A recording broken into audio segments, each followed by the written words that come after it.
At 12:32 p.m. yesterday, the Associated Press published a big scoop. The story was headlined, U.S. terrorism database doubles in recent years. But according to the Huffington Post, the original three-paragraph story has since been updated. The problem, the scoop wasn't the AP's. It was a story being worked on by the Intercept's Jeremy Scahill and Ryan Devereaux. The Intercept reached out to the National Counterterrorism Center for comment, and in turn, the National Counterterrorism Center, the government agency, gave the story to the AP. According to sources on a call between NCTC officials and the Intercept, the government agency admitted having fed the story to the AP, but didn't think the reporter would publish before the Intercept did. That was our bad, the official said. Now, the story the government was so interested in getting out before the Intercept published was a bombshell report based on documents obtained by a source in the Intelligence Committee, not Edward Snowden, it should be said. These documents revealing there are 1 million people being monitored as part of the U.S. government database of terrorist suspects, and 680,000 people, 680,000, on the government watch list of people suspected of having links to terrorism. Of the people on that list, more than 40% are described by the government as having, quote, no recognized terrorist group affiliation. That is 280,000 people, more than the number of people suspected of ties to al-Qaeda, Hamas, and Hezbollah combined. The report notes, quote, since taking office, Obama has boosted the number of people on the no-fly list more than tenfold to an all-time high of 47,000. Now, part of that increase can be traced to late 2009, to the days and weeks after the so-called underwear bomber tried and failed to blow up a Detroit-bound international flight. In response to what was perceived as an intelligence failure in that case, President Obama loosened the guidelines to put people on the no-fly list. Rather than a failure to collect or share intelligence, this was a failure to connect and understand the intelligence that we already had. And that's why we took swift action in the immediate days following Christmas, including reviewing and updating the terrorist watch list system and adding more individuals to the no-fly list. That reviewing and updating had an impact. Since 2010, more than 400,000 people have been added to the government's terror watch list. Joining me now is Jeremy Scahill, investigative reporter for The Intercept and one of the reporters behind that story. Jeremy, it's good to see you. Nice to see you, Ezra. What is the rationale behind such a rapid rise in the number of people on the list? And more to the point, what are the conditions that put someone on there?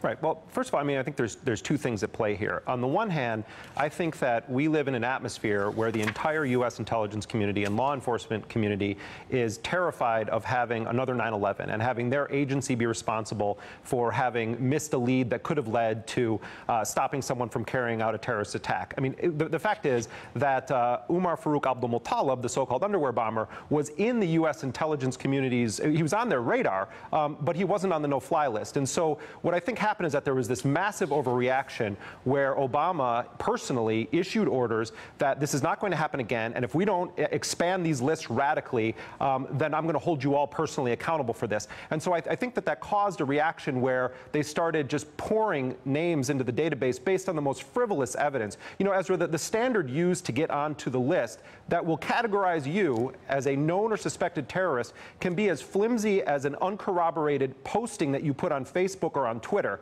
And so they just inundated the system, in part out of fear. But I think there's also something more insidious at play. What we've seen in this country is that the FBI has a PhD in breaking up its own terror plots. The Newburgh 4 documentary that just came out is an excellent example of that. And so what I think, and the point I'm getting at is this, what I think they're using these bloated lists for, in part, is to try to force people, primarily in the Muslim Arab communities, to be informants for the government. And they use the fact that they're designated as known or suspected terrorists to try to make them informants. So it's a combination of these two things. And on the one hand, the ACLU makes a very strong civil liberties argument that, that the reasonable suspicion standard and not reasonable doubt or not probable cause is used to put people on this list. It's essentially like a global stop and frisk program. There are civil liberties issues, but FBI people that we've talked to also are against the bloating of this list because they say necessarily that they're just getting inundated with names of people that really don't have any known links to terrorism, and it's causing real terror investigations to be flooded with meaningless, frivolous information that ultimately hinders the ability to root out actual terrorists in our society.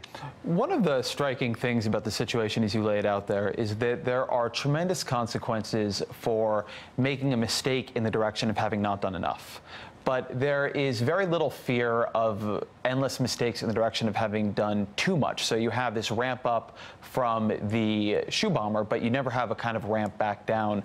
How often does the list get updated? Do people get culled? What is the process for getting someone who probably doesn't even know they're on the list off of it? Well, you know, in June, a federal judge ruled a portion of this system unconstitutional. And the portion of that system was the fact that you, as an American citizen, not to mention a foreigner, have no right to know whether or not you're on this list, why you've been put on the list, and if you challenge a status that you think you may have. In other words, if you think you've been watch listed, or that you're on the no-fly list, or the selectee list, which means you get stopped every time you try to check in for your flight and pulled aside for extra screening, the policy is that they won't confirm or deny it, and then it goes through a secret process where the actual agencies that nominated you, whether it's the CIA or the NSA or the FBI, have the ultimate veto power to keep you on the list or to adjust your status. So a judge has said that that is unconstitutional. You know, where this really boils down to, I think, a very, very serious issue is the fact that the evidence that's used against people to put them on this list is completely flimsy and would not hold up in a court of law. In fact, one of the documents that we obtained says even if someone that we have on this list is acquitted of a terrorism-related crime, that doesn't necessarily mean we should take them off the list because we don't have to meet the reasonable doubt standard. One of the striking things about your article is the number of people who are on there without an affiliation with a known terrorist group, and you have an amazing emoji in that graphic.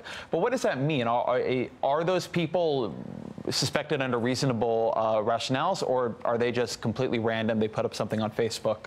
Right. Well, it's in all likelihood it's both, or it's either of those.